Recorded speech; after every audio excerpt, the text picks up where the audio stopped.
안녕하세요. 저는 얼마 전 이혼에 성공한 30대 후반의 여성입니다. 저는 고부 갈등이라는 단어는 TV나 인터넷으로 접했지 실제로 그런 일이 심심치 않게 벌어진다는 걸 몰랐어요. 저는 다른 친구들보다 일찍 결혼한 편이었고 그런 고부 갈등에 대한 이야기는 그냥 과장돼서 떠들어대는 이야기인 줄 알았거든요. 주변에 겪은 사람이 없었으니까요.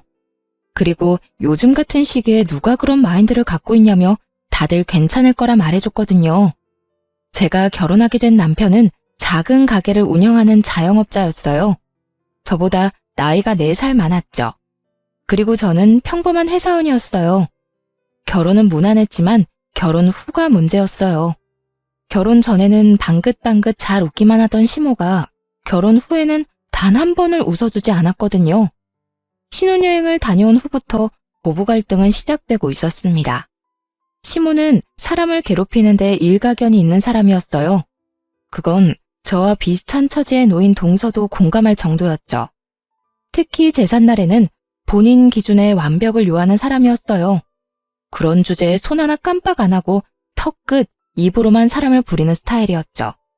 그날도 평소와 다름없이 시모가 마음껏 두 며느리를 괴롭히던 제삿날 중에 하루였어요.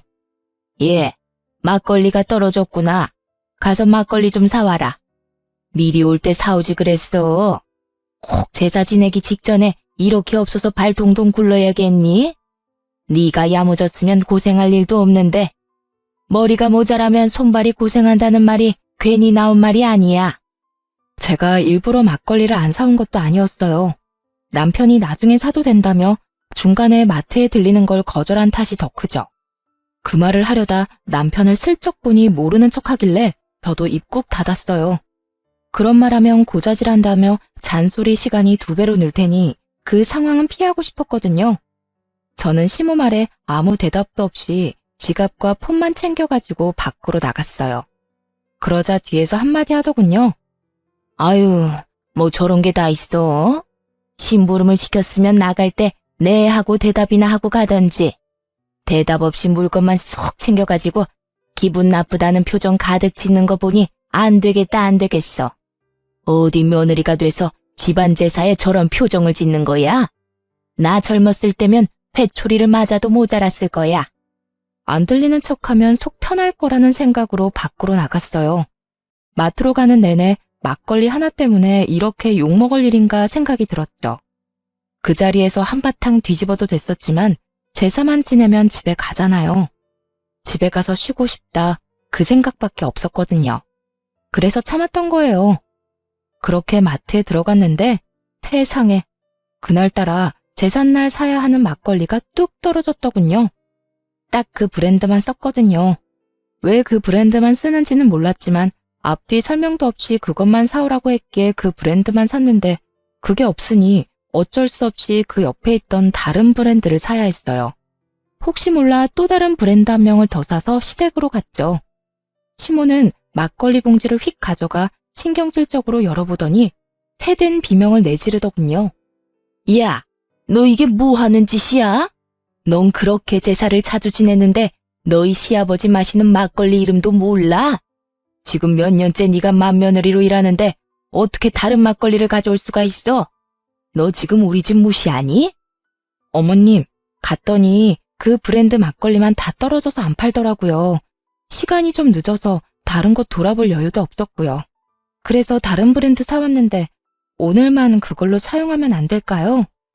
너 그걸 말이라고 하니? 정말 어이가 없어서. 이딴 식으로 제사 지낼 거면 오지 마. 얼마나 기분이 더러운지 알기나 해? 제사라는 건 정성이야.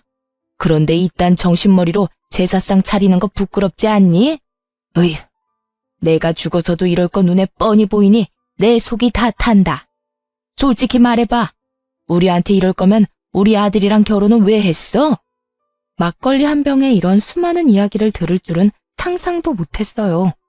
산 사람 취향 맞추는 것도 아니고 죽은 사람 제사 지낼 때 쓰는 술인데요. 이 술이나 저 술이나 똑같지 뭐가 그렇게 시시콜콜 따져야 하는 게 많은지 제가 가만히 있으니 더 폭주해서 난리가 나더군요. 잘난 너의 부모님이 그렇게 하라고 시켰니? 응? 너희는 대충 아무거나 그런 식으로 하라고 배웠어? 세상에, 이래서 가정교육이 중요한 거야. 너희 시아버지 돌아가셨다고 중요하지 않다고 여기는 것 자체가 예의 없고 경우 없는 짓이지. 그리고 둘째 며느리, 너도 마찬가지야. 너도 잘하는 거 하나도 없어. 손끝이 왜 그렇게 야무지지 못하니? 네 집안 사정도 우리가 잘 알고 있다만 그래도 이건 너무하지. 남의 집 재산 망쳐놓고 또 그러겠지. 우리도 우리 집에서는 귀한 딸이에요. 귀한 딸은 웃기고 있네. 그딴 식으로 할 거면 우리 집에서 당장 나가. 나도 이런 식으로 개념 없는 애들이랑 같이 지내고 싶은 생각 요만큼도 없으니까. 아주 말로 사람을 잡더군요. 보자 하고 있으니 사람이 보자기로 보였는지 아주 할 말 안 할 말 입 밖으로 다 꺼내고 있더라고요. 그렇게 시모가 두 며느리를 잡는 동안 두 아들들은 아무것도 들리지 않는 척, 아무것도 보이지 않는 척 거실에 앉아 TV만 보고 있더군요. 부모님 이야기까지 나오니 저도 참을 생각은 없었어요. 그리고 언젠가 한 번은 터뜨려야 될 일이라고 생각했거든요. 사람이 무엇을 시키려면 그것이 왜 중요한지, 왜 그렇게 해야 하는지 정도는 같이 가르쳐주는 게 상식이고, 막걸리 브랜드가 그렇게 중요했다면 그냥 가자는 남편 머리통을 쥐어 박아서라도 다른 마트까지 가서 가게를 탈탈 털어서 그걸 사왔을 거예요. 지 아들놈도 아무렇지도 않게 생각하는 막걸리를 왜 며느리들이 신경 써야 하는 거죠? 어머님, 그게 그렇게 중요한 거였으면 저한테 미리 말씀해 주시지 그러셨어요. 제가 여기 올 때 남편한테 마트 들러달라고 얘기했는데 당장 집 많다고 안 들리더라고요. 나중에 사오면 된다고 그냥 여기로 와버렸거든요. 그리고 그 막걸리가 그렇게 중요한 거면 왜 그 브랜드만 사야 하는지 얘기라도 해줬어야죠. 시아버님에 대한 얘기 다른 거 다 해준 적 없으시면서 저희한테 그렇게 화를 내시면 어떡하죠? 그냥 저희한테는 화풀이 하신 거잖아요. 그렇게 중요한 거면 가족이 챙겨야죠. 저희 같은 남한테 챙기라고 하는 게 아니라, 아니, 생각할수록 웃기네. 막걸리 하나로 이렇게 뒤집어지는데 자식이라고 아들이 둘이나 있는데 아무도 그 막걸리 신경 안 쓰는데요. 어느 집 불효자식이 그래요? 자기 집 일은 자기가 알아서 해야지. 그렇다고 며느리한테 말아준 것도 없으면서 정성이 어떻니, 결혼하니 마니 그런 얘기를 왜 하시냐고요. 뭐라고? 다시 말해봐. 너 지금 그게 시어머니한테 할 말이야? 그럼 어머님이 하신 말은 며느리한테 할 수 있는 말이라고 생각하세요? 아니, 같은 인간한테 할 수 있는 말이라고 생각하시냐고요. 누가 들어도 무시하고 짜증내고 화내고 분풀이인데 그걸 왜 제가 들어야 돼요? 그걸 왜 동서가 듣고 있어요? 그렇게 중요한 제사면 어머님이 혼자 준비하세요. 며느리들 보듬어가며 가르치고 알려줘도 모자랄 판에 자기 원하는 대로 안 했다고 화만 내고 있으니 누가 어머님 장단에 맞춰주겠어요? 안 그래요? 그럴 거면 아들들 데리고 제사 지내요. 속 편하시도록. 저는 많이 참는 편이긴 하지만 그렇다고 해야 할 말을 하지 않는 스타일은 아니었어요. 내성적이지는 않았죠. 다만 말을 뱉고 나면 관계를 되돌릴 수 없다는 걸 확실하게 알고 있었기 때문에 정말 관계를 개선하기 위해서 필요한 경우가 아니면 절대로 남에게 아쉬운 소리를 한 적이 없어요. 그런 제가 거의 막말에 가까운 말을 퍼부으며 시모에게 따박따박 말대꾸하는 제 모습을 보고 그들도 놀랐던 것 같아요.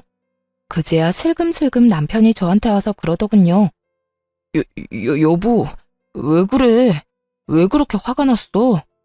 빨리 엄마한테 사과드려. 그렇게 큰 소리 낼 일 아니잖아. 그냥 죄송하다고 하고 넘어가면 될 일을. 죄송하다고 하고 넘어가면 될 일이라고? 이게? 그래, 당신은 그렇겠지. 그러면 앞으로 당신이 제사 지내, 난 못 지내겠으니까. 입 있으면 말해봐. 내가 막걸리 사자고 했을 때 당신 뭐라 그랬는데?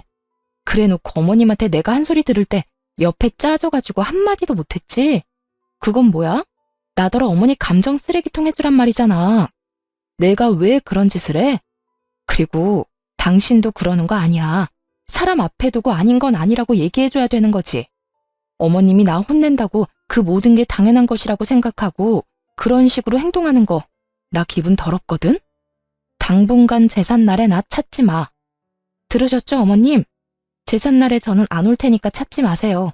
사랑하는 두 아들이랑 잘 해보시던가요. 귀하지도 않고 결혼시킬 마음도 없었던 며느리한테 시키지 마시고요. 기분 나쁘게 왜 그래요? 시켜도 기분 더러우면 안 시키는 게 맞지. 그러니까 부르지 마세요. 네?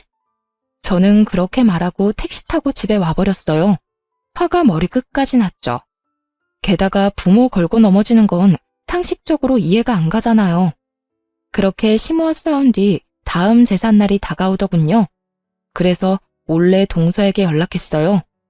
동서, 몸은 좀 어때? 많이 안 좋지? 임신 초기에는 원래 많이 힘들잖아.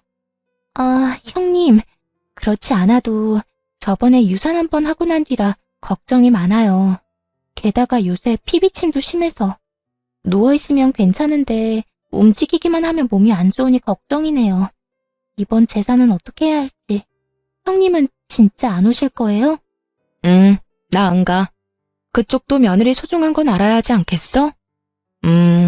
몸이 너무 안 좋으면 병원 가서 진료 한번 받아봐. 유산한 적 있으면 유산 방지 주사 같은 것도 있을걸? 그리고 이번 제사는 쉬는 게 좋지 않을까? 나도 없는데 그 마귀 할멈 잔소리 다 듣고 있으면 진짜 제정신으로는 못 버틸 거야. 몸이 안 좋은데 굳이 더 아프게 할 필요는 없잖아. 서방님한테 잘 말해봐. 알았지? 동서가 알겠다고 하더군요. 그리고 제사 당일에 병원에 다녀온 동서가 시모에게 전화를 한 모양이었어요. 유산 증후가 보여서 못 가겠다고요. 상황이 이쯤 되니 시모도 동서를 닥달할 수는 없었죠. 저는 미리 남편에게 통보한 상황이었고요. 나 오늘 제사 안 갈 거야. 약속 있어. 우리 부모님들이랑 식사할 건데 당신은 제사 지내러 가. 뭐? 갑자기 이게 무슨 일이야? 설마 저번에 어머니랑 싸운 것 때문에 그런 거야? 아, 제발 애처럼 굴지 말고. 누가 애처럼 군대? 먼저 애처럼 군 게 누군데? 그리고 나 아직도 화 안 풀렸어. 그건 당신한테도 마찬가지고. 시어머니한테 잔소리 내내 듣는데 안 들리는 척하느라 고생 많았겠어. 그건 내가 나서면 상황이 더 복잡해지니까 그랬지. 그랬어 봐. 어머니가 또 뭐라고 그랬겠어? 그러니까 본인이 잔소리 듣는 건 싫어서 마누라 잔소리 듣게 만들었다는 거잖아. 그런 소리가 아니잖아. 나한테는 그 말이거든? 어쨌든 안 나가니까 둘이 알아서 해. 왜 둘이야? 동서도 못 간대. 유산방지 주사 맞고 병원 입원한대 당분간. 그러면 당신이라도 가야지. 안 간다는 말 못 들었어? 당신이야말로 나한테 이러는 거 아니지. 내가 무슨 소리까지 들었는지 진짜로 못 들은 척하는 거야? 우리 부모님 이야기까지 나왔거든? 아무리 그래도 정도가 있지. 내가 당신한테 우리 집에 못한다고 뭐라 한 적이라도 있어? 주는 대로 받는 법이야. 결국 저는 저희 친정에 식사를 하러 갔고 시댁 제사는 남편과 남편의 동생이 치르게 됐죠. 시모가 열받아서 저한테 전화를 하더군요. 연락 다 거절했어요. 이 좋은 날에 귀 더러워지게 왜 그 사람 전화를 받아요? 그럴 필요 없잖아요. 그렇게 기분 좋게 식사하고 집에 돌아왔는데 남편 놈이 늦게 들어오며 저한테 화를 내는 거예요. 너 너무한 거 아니야? 엄마 연락은 왜 다 무시했어? 그럼 전화 받아서 좋은 말 하실 거였어? 분명히 화낼 텐데 내가 왜 그 소리 또 들어야 하는데? 우리 부모님 계신 곳에서 내가 스피커폰으로 시어머니한테 욕 듣고 있었으면 당신 기분이 어땠겠어? 야, 그 말이 아니잖아. 그냥 좀 달래주고. 뭘 어떻게 달래주고 얼러줘. 그건 당신 일 아니야? 당신 어머니잖아. 그리고 막말로 이 씨네 집 제사를 생판 남이었던 우리가 지내주는데 시어머니가 저런 식으로 나오면 당신이 중간에서 막기라도 해야 하는 거 아니야? 그때는 가만히 있다가 자기 발등에 불 떨어지니 이제 와서 나한테 해결하라고? 그래도 이렇게 안 올 게 아니라 와서 뭐라도 하면서 나한테 협조를 구했으면. 어머님이 뭐라 했는지 기억도 안 나? 이럴 거면 필요 없다고 했잖아. 며느리고 뭐고. 그럼 내가 갈 필요가 뭐 있어? 장성한 아들이 둘인데. 오늘도 잘했으니까 다음에도 둘이서 잘하면 되겠네. 다음에도 제사 음식 만들 생각하니 뒷골이 땡긴 모양인지 남편이 저한테 그러더군요. 무조건 내가 막아줄게. 그러니까 제삿날은 빼지 마. 응? 내가 무조건 어머니가 그런 말 못하도록 막을게. 남편의 시도가 잘 먹혔는지 시댁에 가서 시모가 나쁜 말이라도 할라치면 두 남편들이 적극적으로 시모를 말렸어요. 대놓고 아내를 편드는 건 아니었지만 그래도 신용이라도 하는 건 마음에 들었죠. 그리고 그런 분위기가 지속되니 시모도 분위기 보고는 서서히 잠잠해지더군요. 아들들이 잡혀 산다는 걸 눈치를 챈 모양이더라고요. 그렇게 시모와의 일이 어느 정도 마무리가 됐어요. 이제는 좀 편할 줄 알았던 제 앞날에 다시 먹구름이 낀 건 그로부터 2년 정도 지났을 때였어요. 그 전까지는 시모와 부딪힐 일 자체가 없어서 괜찮았는데 이번에는 남편에게 문제가 생긴 거예요. 여보, 이번 달 생활비가 안 들어왔는데 혹시 좀 더 기다려야 해? 생활비. 요새 가게가 힘들어서 당분간만 당신 돈으로 생활비 해결 좀 해주면 안 될까? 가게 일 풀리면 다 갚을 테니까. 혹시 가게 많이 안 좋아? 무슨 문제라도 있는 거야? 그런 거 아니야. 요즘 가게 운영하는데 돈이 좀 많이 들어. 고장나는 기계도 많고 갑자기 목돈도 좀 나갔고. 매출은 그만큼 안 되는데 계속 돈만 나가니까 빚을 좀 졌어. 당신한테 말도 없이 미안해. 괜찮아. 가게 일이잖아. 당분간 생활비 걱정은 하지 마.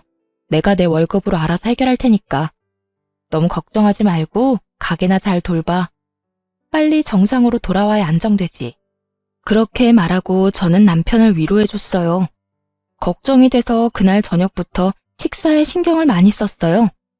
남편이 좋아하는 반찬부터 시작해서 기력에 좋은 장어와 소고기, 전복 같은 걸로 요리도 꼬박꼬박 해다 먹였어요. 제 월급으로 생활비도 해결했죠.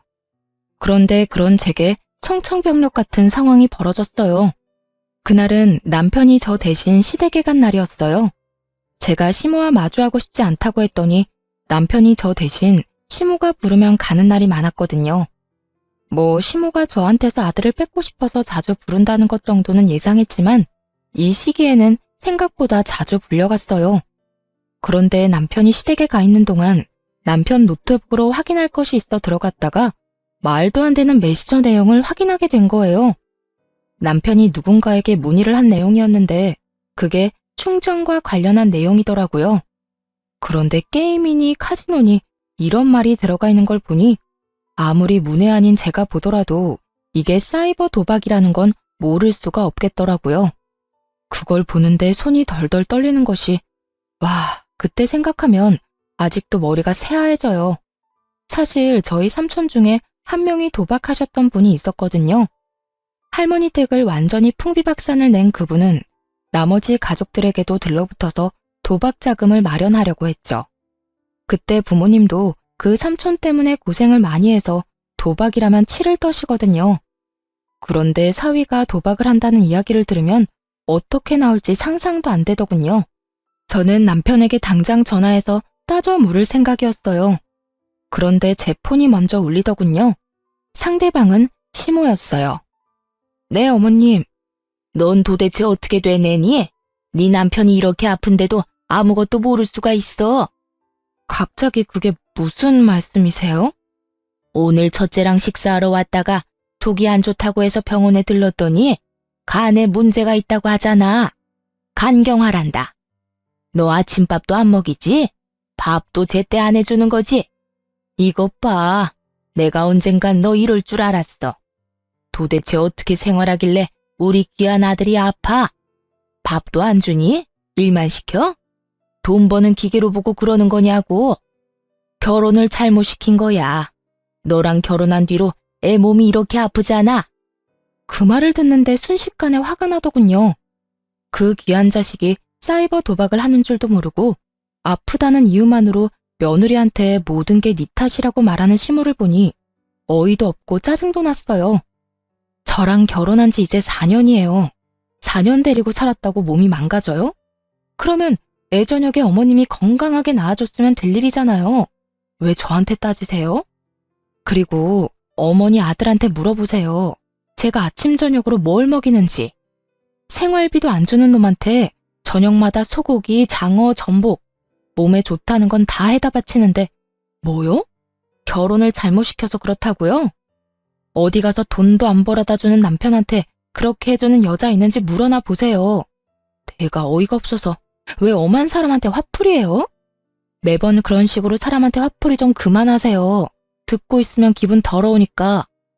여보, 어떻게 그런 말을 어른한테 할 수가 있어. 기분이 더럽다니. 엄마가 내 걱정 때문에 좀 과격하게 말하긴 했지만 그렇다고 해서 그런 말을 함부로 하는 건 아니지. 어른을 좀 공경해. 너 하는 거 보면 영락없이 철없는 애처럼 보이잖아. 빨리 사과해. 내가 사과를 왜 해? 사과하려면 어머님이 나한테 먼저 해야 하는 거 아니야? 말해봐. 당신 아픈 게 내 탓이야? 내 탓이냐고.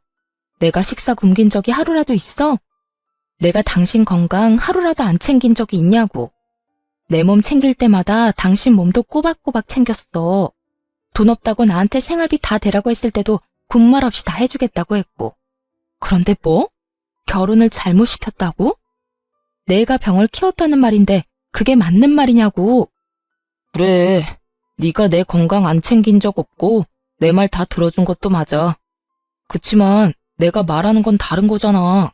네가 우리 엄마한테 그런 식으로 행동하는 건 선 넘은 거라고. 선을 누가 먼저 넘었는데 어머님이 먼저 넘은 거 못 들었어? 아, 저번처럼 아예 못 들은 척 하려고? 그래, 됐어. 나도 당신 같은 사람하고 더는 못 살아. 이혼하자. 이혼하고 깔끔하게 정리해. 나는 어머님한테 사과할 마음 없고 그쪽도 그럴 마음 없으니까 그냥 여기서 각자 인생 사는 게 속 편하겠네. 안 그래? 야, 갑자기 무슨 이혼이야. 너 도대체 무슨 생각이야? 미쳤어? 이딴 일로 무슨 이혼 이야기를 꺼내? 아니, 해. 네가 뭘 잘못한 게 있다고 저 망할 년한테 잡혀 살아? 이 엄마가 너 도와줄 테니까 전연이 하자는 대로 해. 이혼한다 하면 누가 무서워할 줄 알아? 너같이 못된 애한테는 우리 애가 아까워. 너하고 우리 아들 이혼하고 나면 내가 더 좋은 여자하고 결혼시킬 거다. 그러니까 지금 당장 이혼해. 어머니, 안 돼요. 지금 저는 이혼할 만한 상황이 아니라고요. 발등에 불 떨어진 남편이 끙끙대더군요. 시모에게 뭐라고 이야기는 하고 싶었겠죠. 그런데 지가 도박하느라 돈 다 잃고 빈털터리에 마누라한테 생활 책임지게 하고 있다는 말을 할 수 있을 리가 없잖아요. 어떻게든 속이고 싶어 할 텐데 저는 솔직하게 말해서 잘 됐다 싶었어요. 이대로 이혼하면 제일 깔끔하니까요. 도박하는 놈 뒤치다꺼리 하느니 이대로 헤어지는 게 맞는 거잖아요. 아무것도 모르는 시모는 이혼하라고 난리고 남편 놈은 생각 없이 꺼낸 한마디에 생각지도 않았던 이혼 이야기를 들었으니 당황했을 거예요. 결국 남편 놈이 집까지 헐레벌떡 달려왔더군요. 그러더니 다짜고짜 그러는 거예요. 진짜 이혼할 거야? 나는 절대로 이혼 못해. 왜 우리가 이혼을 해? 내가 사과할게. 엄마가 한 말 모두 내가 사과한다니까. 그러니까 이혼 이야기도 꺼내지 마. 아니, 나는 이혼할 건데? 어머님의 괴롭힘, 그리고 아까 전과 같은 언어폭력. 내가 그런 걸 어느 정도 참으면서 살았던 건 오로지 당신에 대한 믿음 하나뿐이었어. 하지만 그 믿음에 당신이 돌려준 게 뭐야? 그래서 나도 엄마랑 너 사이 최대한 중재했잖아. 아니, 그거 말고 너 나 몰래 도박했잖아. 여태 가게가 힘들어서 빚 만들었다는 것도 싹 다 거짓말이잖아.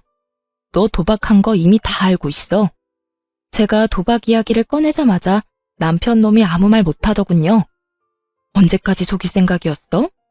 나한테 아무 말 안 하고 언제까지 나 우려먹을 생각이었는데 니네 엄마 때문에 힘든데 당신마저 도박을 해? 두 사람이서 쌍으로 나를 말려 죽이려고 작정을 한 거지? 그럼 나도 내 살 길 찾아가야 하지 않겠어? 그래서 이혼하자는 거야. 고맙게 생각해. 내가 당신 엄마 앞에서 도박 이야기 안 한 거. 결국 도박 이야기를 꺼내고 나서야 이혼을 하기로 했어요. 남편이 시댁에 어떻게 말했는지는 몰라도 시모는 전화 와서 아주 속 시원하다며 저를 비웃더라고요. 그래, 잘 생각했다. 네가 한 일 중에 제일 잘했어. 우리 아들하고 이혼하고 잘 살아봐라. 네가 우리 아들만큼 잘난 남자 다시 만날 수 있겠어? 어림도 없지. 내가 그렇게 되지 않도록 말 잘 듣고 싹싹하고 예쁜 여자로 재혼시켜줄 거니까. 네, 알아서 하시고요. 그냥 저는 저한테 피해만 안 주면 돼요. 이혼한 사이니까 완전 남인 거 맞죠?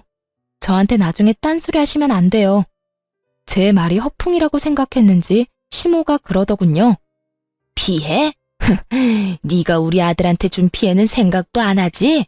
오냐, 내가 죽었다 깨도 너한테 연락할 일은 없을 거다. 우리 아들도 마찬가지고. 그렇게 전 남편과 이혼하게 됐네요. 도박 자금 마련해달라고 하기 전에 이혼하게 돼서 얼마나 다행인지 몰라요. 그런데 몇 달 지나지 않아 예전 동서가 잠깐 보고 싶다고 하더군요. 시모의 구박을 둘이서 함께 받은 사이였다 보니 생각보다 정이 많이 들어서 이혼 후에도 이래저래 연락을 지속하던 중이었어요. 동서는 반쪽이 된 얼굴로 저를 보자마자 하소연했어요. 형님, 저 더 이상은 못하겠어요. 어머님이 형님 나가고는 2배로 괴롭혀요, 2배로. 말만 하면 너는 첫째처럼 하지 마라. 너 지금 굉장히 첫째 며느리 같은 거 아냐? 아니, 내보냈으면 그냥 깔끔하게 잊고 살면 될걸. 왜 자꾸 매번 그걸 다시 상기시키려는 건지 이해가 안 돼요. 아, 진짜? 그 할망구도 여전하네. 이제 막 애 낳고 산후조리하는 애를 괴롭혔다고? 임신 중에도 그딴 말하고? 그것뿐이면 제가 말을 안 해요. 우리 친정엄마 어린 시절에 다쳐서 발 저는 거 알고 계시죠? 무슨 일만 생기면 그걸 그렇게 들먹여요.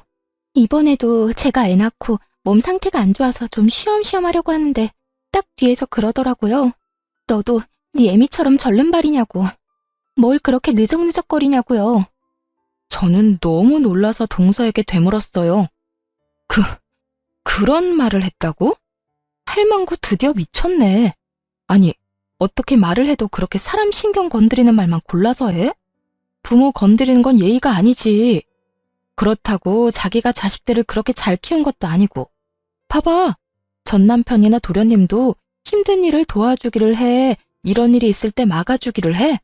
아이고, 동서만 불쌍하게 됐네. 그래서 그런데 제가 이혼 상담이라는 걸 좀 받아보고 싶거든요. 실제로 할 거라는 말은 아니고 상담해보고 저한테 유리하면 이혼을 하는 게 맞지 않을까 해서요. 이런 식으로 애 데리고 못 살아요. 나중에 애가 커서 어머님이 하시는 거 보고 배우기라도 하면 진짜 세상이 무너질 것 같거든요. 그냥 저를 찾아온 게 아니더군요. 아무래도 제가 이혼하고 난 뒤로 워낙 시모가 많이 괴롭힌 것도 있지만 시동생이 동서를 도와주지 않아서 그런 것 같았어요. 그래서 제가 동서에게 명함을 하나 건넸죠. 나 이혼할 때 봐준 변호사 사무소야. 이혼 전문이라 최대한 동서한테 도움되도록 도와줄 거고. 근데 이렇게 시모 괴롭힘으로 이혼하는 거면 그 증거도 갖고 있어야 하거든? 동서가 좀 힘들고 귀찮겠지만 녹음이라던가 녹화, 폰 문자 내역 같은 것도 다 증거로 수집해놔야 할 거야. 고마워요, 형님. 정말 그 집구석 인간들한테 본때를 보여주려고요. 불쌍한 우리 친정엄마를 걸고 넘어졌을 때 이미 선 넘었거든요. 그렇게 동서도 이혼을 준비하더니 보시댁에 통보가 갔더군요. 둘째 며느리의 이혼 이야기까지 나오자 그제야 발등에 불이 떨어진 걸 실감했는지 시모가 저 이혼할 때와는 다른 행동을 하기 시작했어요. 동서에게 가서 붙잡았다고 하더군요. 이혼 안 하면 안 되겠냐고요. 저한테 뭐라고 했는 줄 알아요? 글쎄, 자기가 치매에 걸렸던 것 같다면서 설마 자기가 나한테 이런 말을 했겠냐며 시치미를 뚝 떼더라고요. 치매는 무슨... 재산 날을 하루도 안 빼먹고 기억하는 양반이 치매 걸렸다고 우기는데 진짜 어이가 없더라고요. 제가 저희 친정엄마 절름발이라고 그거 가지고 나한테 괴롭힌 거 기억하냐고 물었더니 그때는 또 뭐라는 줄 알아요? 그런 이야기가 아니었대요. 아픈 부모님도 있는데 네가 더 잘해야 되지 않겠냐는 의도로 말한 거라고 하는데 형님 말대로 통화 녹음 내역 안 가지고 있었으면 빼도 박도 못하고 소송 질 뻔했어요. 진짜 그런 식으로 말했어? 나쁘네, 진짜 나빠. 그래도 이혼했으니 다행이야. 이제 어떡하기로 했어? 저는 친정으로 내려가려고요. 엄마가 발을 절기는 하지만 그 외에는 다 성하고 도리어 엄마가 애 보고 싶으니 친정에서 살라고 하더라고요. 봐서 위조료 받은 돈이랑 재산 분할 받은 거 좀 더 보태서 부모님이랑 같이 살 수 있도록 좀 더 큰 집으로 이사 가려고요. 그래, 잘 생각했네. 동선에도 반반이지? 우리도 반반 내고 아파트 샀거든. 그럼 동서 전 남편도 이제 시댁에 들어가는 건가? 우리는 아파트 팔고 돈 나눴거든. 뭐, 그럴 것 같더라고요. 차라리 잘 됐죠.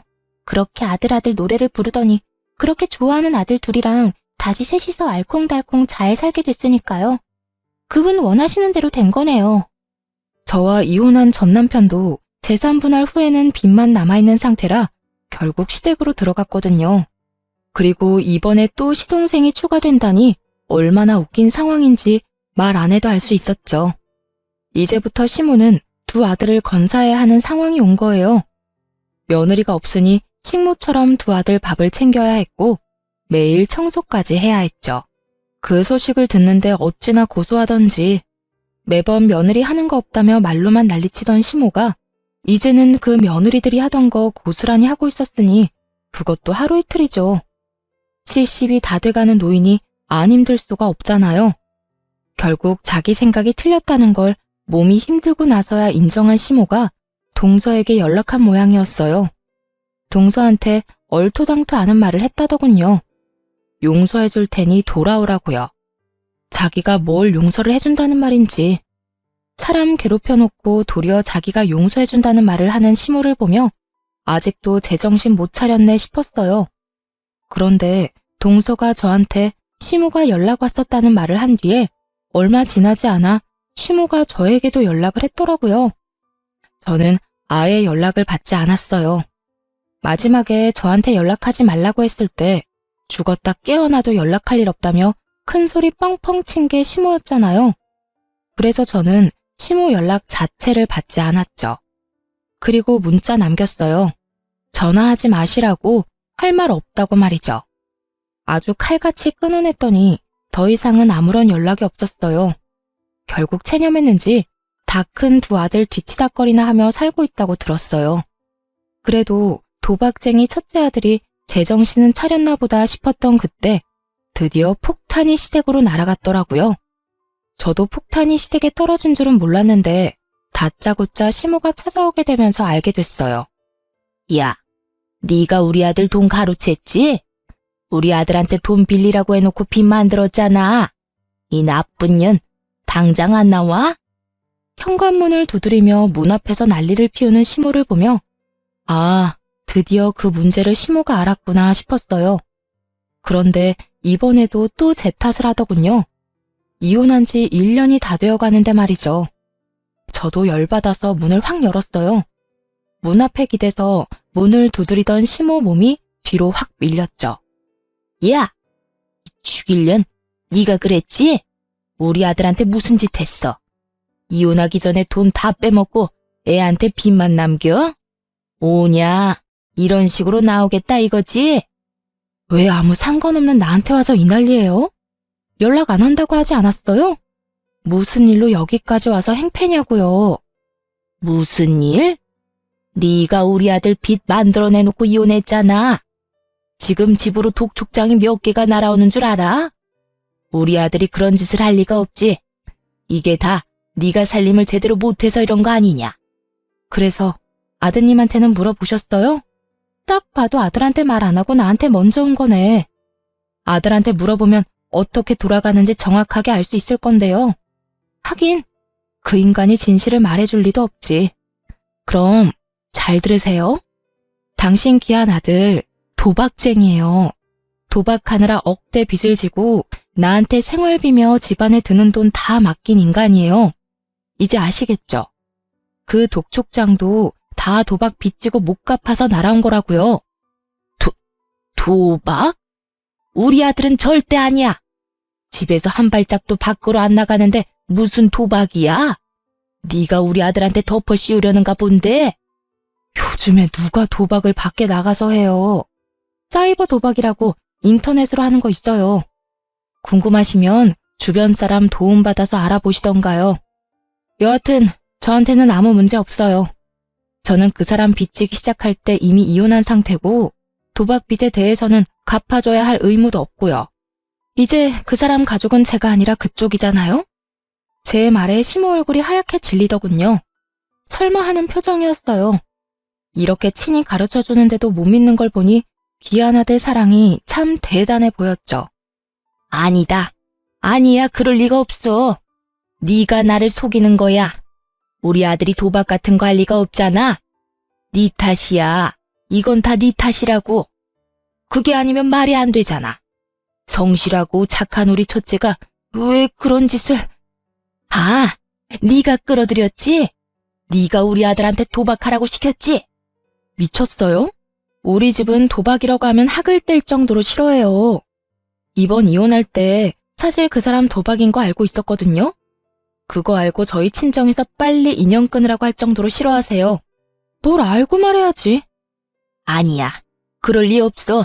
우리 아들이 그럴 리가 없어. 니년이 그랬잖아. 시모는 그저 저만 탓하는 기계처럼 그렇게 제 욕만 하더군요. 그렇다고 이렇게 놔둘 수도 없어서 전 남편에게 전화를 했어요. 당신 엄마 데려가라고요. 그렇게 부랴부랴 전 남편이 저희 집 앞에 왔더군요. 저를 탓하기만 하던 시모가 자기 아들을 보고는 급히 묻더군요. 너 도박하냐? 진짜로? 이 엄마한테 숨기고 도박한 거야? 어이 참, 그런 건 왜 물어보세요. 남의 집 앞에서 이러지 말고 빨리 집에나 가요. 어서 일어나요, 어서. 애미가 묻잖아. 너 도박하냐고? 진짜야? 시모가 추궁하자 더 이상 아무 말도 못하고 시모를 끌어내려고 애만 쓰는 자기 아들을 보더니 시모 얼굴이 벌겋게 달아오르더군요. 이 정신 나간 놈이 도박을 해? 내가 널 그렇게 키웠어?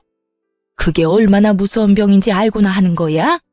너 그거 손모가지를 끊어도 못 끊는 게 도박이야.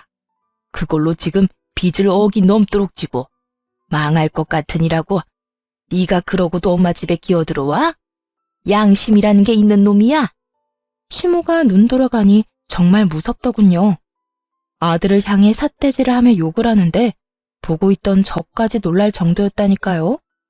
그렇게 감싸고 돌며 우리 아들 하더니 아들이 도박을 한다는 사실을 알자마자 그런 모습은 온데간데 없고 아주 원수 보듯이 하더군요. 너 같은 놈 자식으로 키운 적 없다. 나가. 당장 내 집에서 나가.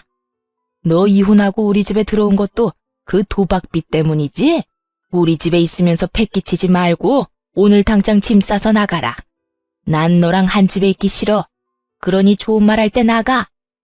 와, 어머니, 어떻게 그러실 수 있어요? 제가 와이프랑 이혼하게 된 것도 따지고 보면 어머니가 그렇게 만드는 바람에 이혼하게 된 거잖아요. 아들 이혼시켜놓고 언제는 다 해줄 것처럼 받아들여주더니 꼴랑 도박 좀 했다고 지금 사람을 쫓아내겠다는 거예요. 난 못 나가요. 못 나가니까 엄마가 알아서 해요. 그러니까 왜 와이프 속을 긁어서 이혼을 하게 만들어요? 나 이혼할 생각 없었다니까. 이혼 안 하고 와이프가 내 빚 갚아줬으면 모든 게 다 그대로 해결될 일인데 엄마 때문에 다 망친 거잖아요. 나 그럴 생각으로 이혼 안 하려고 했는데 엄마가 계속 와이프 속 긁었고 엄마 아니었으면 지금쯤 와이프가 내 빚 다 갚아주고도 남았을 거라고. 얼빠진 소리하고 있네. 야, 내가 왜 네 빚을 갚아줘? 가게에서 사업하다가 생긴 빚이면 몰라. 근데 도박하다가 빚인 거잖아. 그걸 내가 왜 갚아주냐고. 나는 그런 거 갚아줄 생각 눈꼽만큼도 없으니까 두 분이서 알아서 하시고요. 일단 저희 집에서 나가세요. 왜 남의 집 문 앞에서 난린데? 나는 이미 상관없는 사람이니까 그런 이야기는 우리 집 앞에서 말고 다른 데서 하세요. 월! 두 사람을 내쫓는 제 모습에 얼빠진 표정을 짓던 두 모자는 지금 상황이 모욕적이고 짜증났는지 서로 아주 피 터지게 싸우더라고요. 남편을 향한 시모의 반발은 생각보다 엄청났고 남편 또한 그런 시모에 대한 배신감이 생각보다 깊었나 봐요. 둘이서 욕을 주고받는데 듣고 있는 것도 힘들 정도였어요. 이 미친놈 좀 보게. 네가 사람이야? 네가 사람 새끼냐고. 자식이 돼가지고 부모 부양할 생각은 안 하고 부모 가진 거 뜯어먹을 생각이나 해? 어림도 없지. 내 노후자금 너한테 뜯기느니 내가 너를 버리고 만다. 그리고 이혼하란다고 하는 건 무슨 바보짓이야? 네가 싫었으면 끝까지 버텼으면 될 거 아니야. 너도 좋다고 이혼해놓고 이제와 내 탓을 해? 에라이 천하의 몹쓸 것. 몰라요. 모르겠으니까 엄마가 내 빚 다 갚아줘요. 어차피 내 주소도 엄마네 집 앞으로 돼 있어서 엄마 집도 차 앞 들어갈 거예요. 그러니까 집 잃기 싫으면 그냥 얌전히 내 돈이나 갚아달라고요. 적반하장이라는 말이 참 잘 어울리더군요. 게다가 이혼하고 나니 뻔뻔함도 늘었고요. 이혼하고 나서 저런 모습을 알게 돼서 정말 안도의 한숨을 내쉬었어요. 그리고 그 뻔뻔함의 수치만큼 시모의 혈압도 덩달아 올라갔죠. 이놈이 이러고도 지금 돈 갚아달라는 말이 나와? 야, 네가 망친 놈 다시 데려가. 나는 이딴 놈 자식이라고 인정 못한다. 다 알면서도 이혼한 네가 제일 나빠. 얼른 이놈 다시 데리고 가. 결국 시모는 이번에도 또 제 탓을 하더군요. 제가 도박하라고 들이민 것도 아니고 제가 도박을 하면서 물들인 것도 아닌데 말이죠. 무조건 아들 못난 점은 며느리가 잘못한 거, 아들 잘난 점은 자기가 잘한 거. 이런 식으로 생각하고 있는 시모를 보니 딱하기 그지없더라고요. 이미 반품한 지 오래됐는데 이제와 다시 가져가라니. 공짜로 준대도 다시 안 받을 건데 말이죠. 저한테 아들 돌려달라고 난리치신 게 어머님이세요. 이제 와서 데려가라 한들 원래부터 어머님 거였는데요. 그렇게 애지중지하던 착하고 대단한 아들 데려가서 예쁘고 착하고 뭐라더라? 완벽한 여자 만나서 재혼시켜준다고 하셨죠? 꼭 그렇게 하세요. 저는 한번 당해봤으니 다른 사람한테 기회 드릴게요. 혹시 모르죠? 재산 다 잃고 도박 빚만 산더미라도 좋아해줄 여자 어디 있을지. 정상적인 사람이라면 도박에 도자만 들어도 도망가겠지만 그렇게 귀한 아드님이잖아요. 어머님처럼 맹목적으로 사랑해줄 사람 있을지도 모르죠. 한껏 빈정거리는 제 말을 듣고 시모는 그 자리에 힘없이 주저앉더니 아주 아파트 떠나가라 곡소리를 내더군요. 아이고, 내가 말년에 복이 없어서 이렇지. 어디서 여우 같은 며느리 떼어냈더니 자식놈이 사고를 치네. 아이고 내 팔자야. 이제 어쩌면 좋아. 한이 가득 담긴 목소리만 들으면 진짜 억울한 사람처럼 보이더군요. 지금 이 상황이 모두 자기가 만든 결과인데도 말이죠. 며느리인 저를 괴롭히지만 않았어도 저 빚더미 골칫거리를 떠안게 될 일은 없었을 테니까요. 만약 조금이라도 이혼하는 게 늦어졌다면 전 남편의 짜증나는 생각대로 됐을 가능성이 높았겠죠. 제가 남편 빚을 갚아주는 상황이요. 제자리로 돌아왔으니 저는 이제 이 집구석이랑은 관련 없는 사람이지만요. 좀 그만하고 일어나요. 언제까지 여기서 창피하게 이러고 있을 건데요. 빨리 일어서요. 자신을 일으켜 세우는 아들놈의 손을 탁 내친 시모가 자기 아들을 잡아먹을 것 같은 눈을 하고 자리에서 일어나 엉덩이를 툭툭 털며 경고를 날리더군요. 똑바로 들어. 나는 절대로 도박하는 놈 집에 못 들여놔. 빚 갚기 전까지 우리 집에 들어올 생각도 하지 마. 알아들었어? 그러더니 시모 혼자 뒤뚱뒤뚱 걸어가더군요. 전 남편은 아무 말도 못한 채 그저 시모 뒷공무니만 쫓고 있고요. 빚진 거마저 제 탓이라며 우리 집에 와서 온갖 분란만 만들어 놓고 돌아갈 때 사과 한마디도 없는 둘을 보니 참 똑같구나 싶었어요. 얼마나 제 탓이 하고 싶겠어요? 근데 정작 제 잘못이라고는 없으니 뱉어낼 말도 없는 거겠죠. 그렇게 돌아간 두 사람의 앞에 기다리고 있던 건 슬픈 고난의 길뿐이었더라고요. 전 남편이 뭐라고 시모를 설득했는지 모르겠지만 결국 시댁집을 팔았다더군요. 그리고 월세로 이사를 갔더군요. 시댁집 판 돈으로 도박 빚을 갚으려는데 그걸 전 남편이 홀라당 다시 도박에 날려버렸다네요. 그거 알고 시모가 전 남편을 두들겨 패면서 욕을 한 바가지를 했답니다. 그게 어떤 돈인데 그걸 또 도박에 쓰냐고. 그러게 왜 남편한테 그 돈을 쥐어줬는지 알다가도 모를 일이죠. 동서한테 들은 이야기인데 전 남편 동생도 자기 형이 도박한다는 걸 알고는 아무도 모르게 시댁에서 짐 빼서 나가버렸다고 하더라고요. 자기한테 도박빚 갚아달라고 할까봐 미리 손절한 게 틀림없어 보였어요. 결국 전 남편의 도박 여파는 시모에게 모두 떠넘겨졌고 시모는 모아두었던 짜투리 노후 재산마저 모조리 털릴 위기에 처하자 월세방 내놓고 본인 동생 집으로 피신했다고 하더군요. 그 뒤에 일어난 일은 뻔하죠. 돈 못 갚은 전 남편은 개인 회생과 파산을 신청했다는데 결국 파산은 법적으로 도박 빚은 안 된다고 하고 개인 회생은 원금을 모두 탕감하는 조건으로 회생 신청이 된다고 했대요. 이거 믿고 빚을 그만큼 진 것 같은데 결국은 모조리 갚아야 한다는 말을 듣고 절망한 건지 뭔지는 모르겠지만 뺀질나게 시모 찾아갔다고 하더군요. 그런데 시모는 그렇게 귀하다며 아끼던 아들을 2번 다시 만나주지 않았다고 하고요. 자기는 도박하는 자식 낳은 적도 없고 그런 자식은 자기 아들이 아니라며 시모 본인 동생에게 이야기했대요. 그러면서 이대로 요양원 들어가서 죽을 때까지 거기 있는 게 낫겠다는 말까지 했다니 얼마나 자기 자식이 꼴도 보기 싫었으면 그런 말까지 했겠나 싶더라고요. 진짜 고부 갈등으로 이혼한 게 천만다행이라는 생각이 들 정도로 시댁의 몰락은 처참했어요.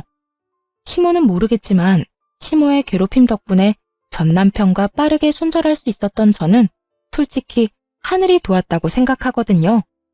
사연 글을 쓰고 있는 동안에도 그때의 일을 떠올리면 다행이라는 생각이 들 정도죠. 당시에는 괴로운 일이었지만 지금은 아무렇지 않으니 함께 즐겨주셨으면 좋겠어요. 지금까지 제 사연 들어주셔서 감사합니다. 행복한 하루 되세요.